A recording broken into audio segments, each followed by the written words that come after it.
Hey guys, welcome back to Quick and Clean. Today I have a quick fall DIY for you guys. I have 3 different projects, mostly done with Dollar Tree and yard sale items, so stay tuned to see how I made them.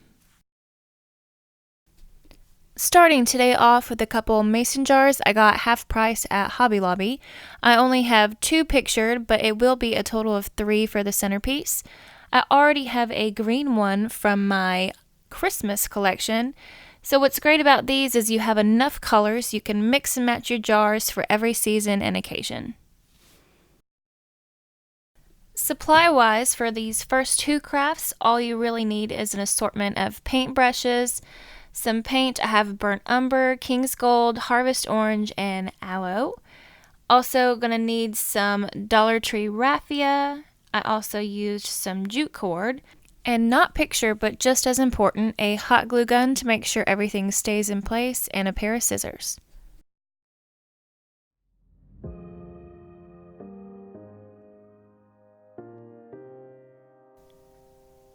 Step 1 of the mason jar centerpiece project is simply to get a good base coat on your mason jars. I did 2 coats of the orange, and in the 3rd coat I end up going back with a darker color so that it gives it a little bit of an antique effect, which you'll see later. I personally don't paint the rim of the jar. You can if you want to, it's totally up to you. That's the great thing about crafts, you can make it your own, but it just, for me, it makes it a little bit cleaner and easier to maneuver the jars. And later on, I'll show you how I covered the transition between the painted portion and the clear portion of that.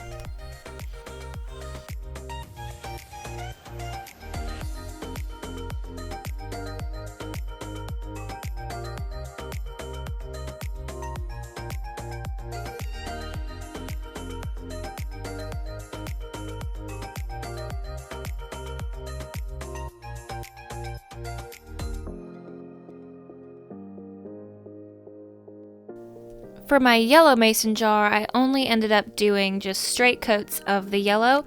I didn't want the antique effect for this one because I want it to stay bright and vibrant so I could use it in my Easter and my spring centerpieces as well.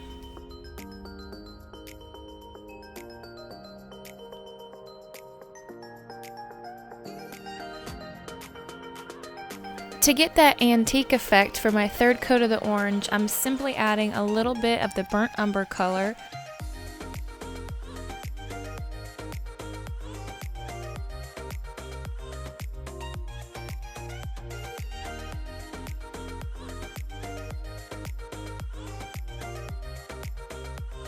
Not only does that last shade being a little bit darker emphasize and give a little contrast with the words and the measurements on the jar, but it also tones down that M&M orange to more of a harvest orange, if that makes any sense to you.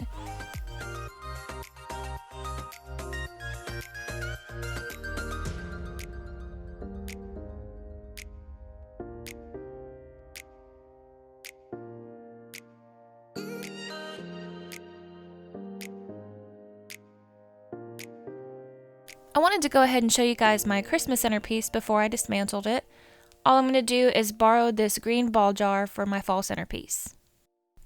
My thought process behind having a modular centerpiece is to mix, match, and recycle pieces from your previous crafts. Since I already have red and white, all I need to do is add a pink for Valentine's Day. If I have a pink and a white, I have a yellow from this craft, so then I'll have colors for Easter and spring, or you can add a blue or whatever colors you want. So once you have a full collection of colors, just switch out your florals and your foliage and you'll have a full, complete collection. Thankfully, I was able to get this entire fall bundle for just $1 at a local rummage sale back in June. If you want to check out our other channel for live yard sale adventures, click that link above. Starting with a clean slate, I went ahead and removed all of my Christmas foliage. So once I evaluated my fall bundle, I noticed I had a lot of this extra grass. So I'm going to use that as a filler and a base for my tray.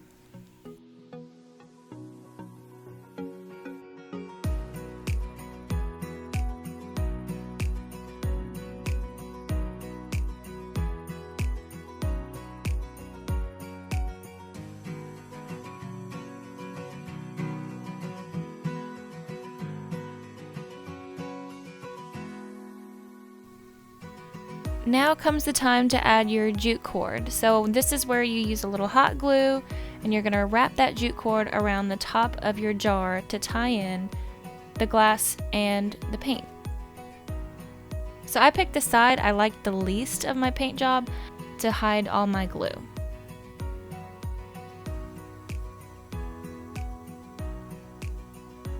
Starting with just that little dab of glue, and you're going to wrap it around. And you can wrap it around the entire top of your jar, but I thought it looked good with just a little bit at the base to tie everything together. Give it a little bit of that farmhouse look.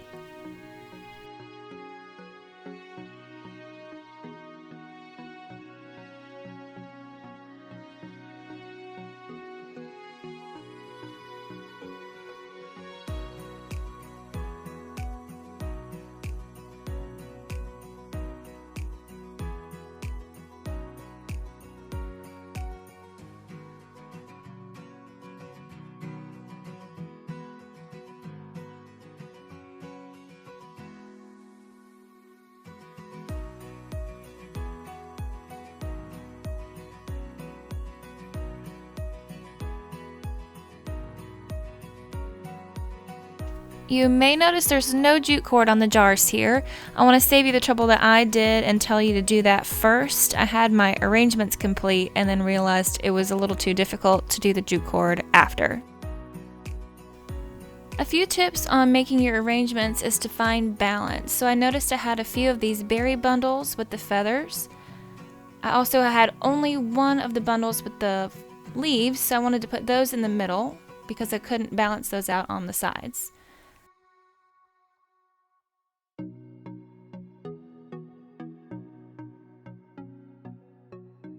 I lost this little leaf here, but I'm actually going to use that in another craft. Waste not, want not. I had 2 pumpkin picks, and I had a lot of this grass left over, so that's what I ended up using on the sides.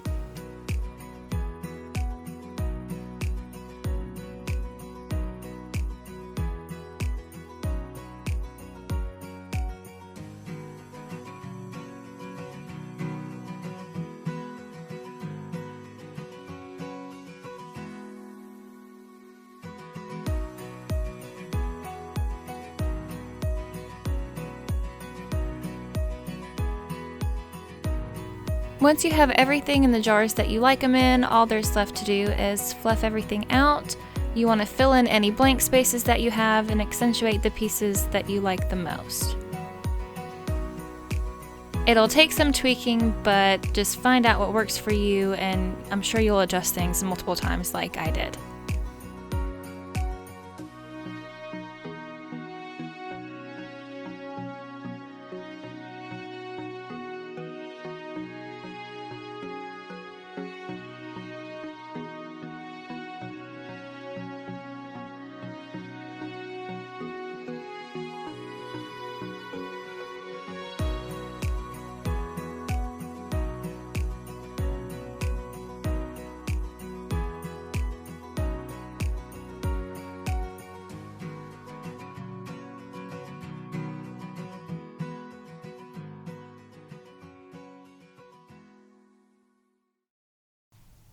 Jumping into our next craft, you're going to start with 3 wine glasses. Different shapes and heights is actually preferred for this craft. I think it just looks a little bit better. I got all 3 of these wine glasses at the Dollar Tree for $1 a piece.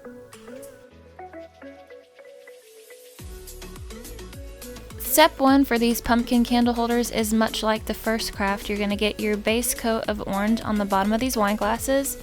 It's just going to give you the base for your pumpkin.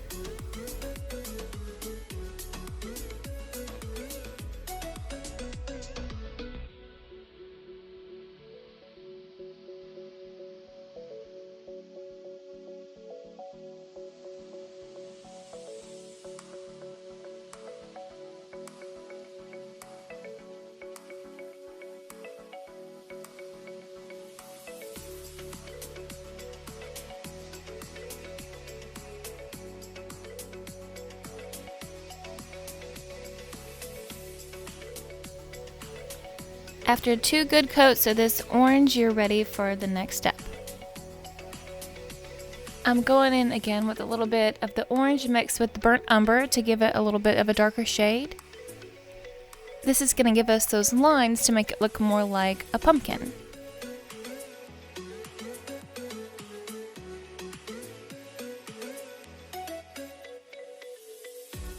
You want to start off with 3 equidistant lines and then go in again with lines in between each of those to make sure that they're evenly spaced.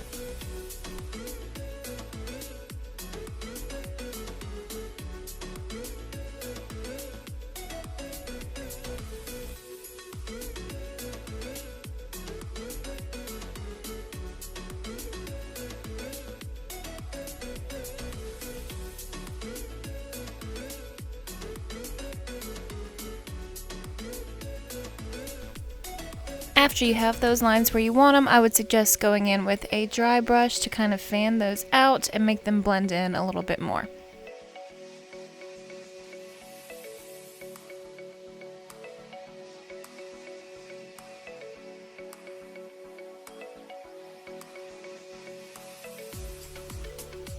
Now it's time to paint your stem. I went in with a couple coats just of this aloe color as a base. At the bottom, to make it blend in with the pumpkin, I basically just did some feathering and made it look like little pieces of leaves. You can blend it in however you like, but this worked for me.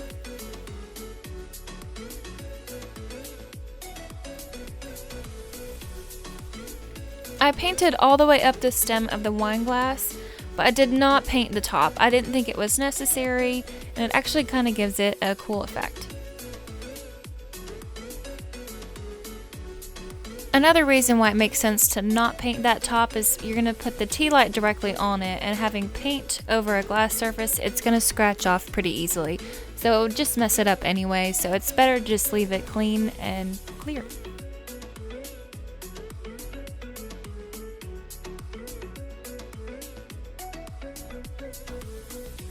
Since I went in with the burnt umber on the orange portion of these, I decided last minute to go get some dark green on a dry brush and add a little bit more embellishment and depth to my stems.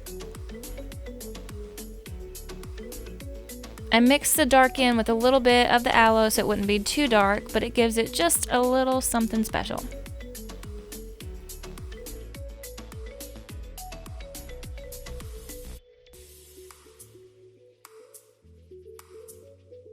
Once everything is dry and to your liking, all you need to do is top it off with a little raffia bow. As the wine glass is sized up, I added a few extra pieces of the raffia to make the bows match the pumpkin size.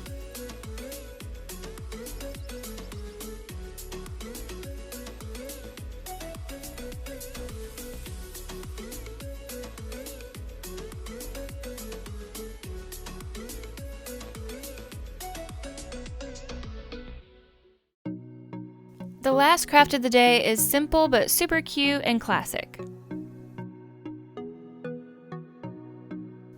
You can keep this one as basic as just corn in this vase from the Dollar Tree with a candle, or you can dress it up a little bit. I added a burlap belt and a raffia bow to match my other craft.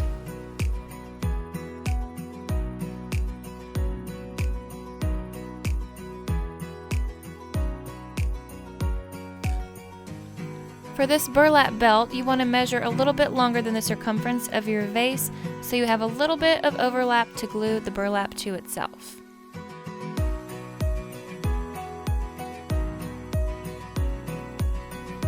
Once you have the correct length piece of burlap, you want to add a little strip of hot glue to the inside. Stick that to your jar, wrap it around, and add one more line of the hot glue to attach it to itself.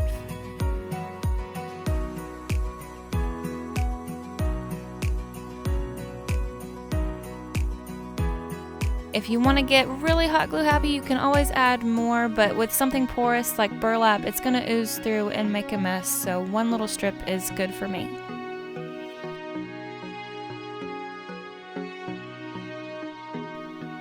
To tie this one in with my wine glass candle holders, I added a little bow of raffia.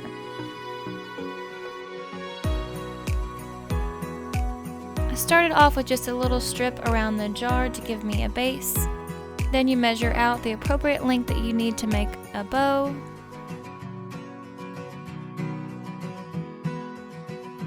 Once you have your bow, you can make sure you have enough pieces hanging down to get the aesthetic that you like, so I ended up taking some of them off.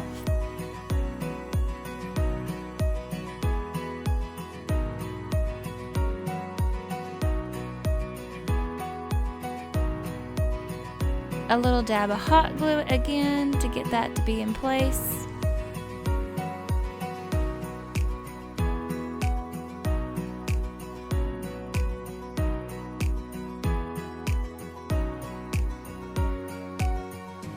Trimmed up a few of these pieces again, and I think I'm finally happy with it.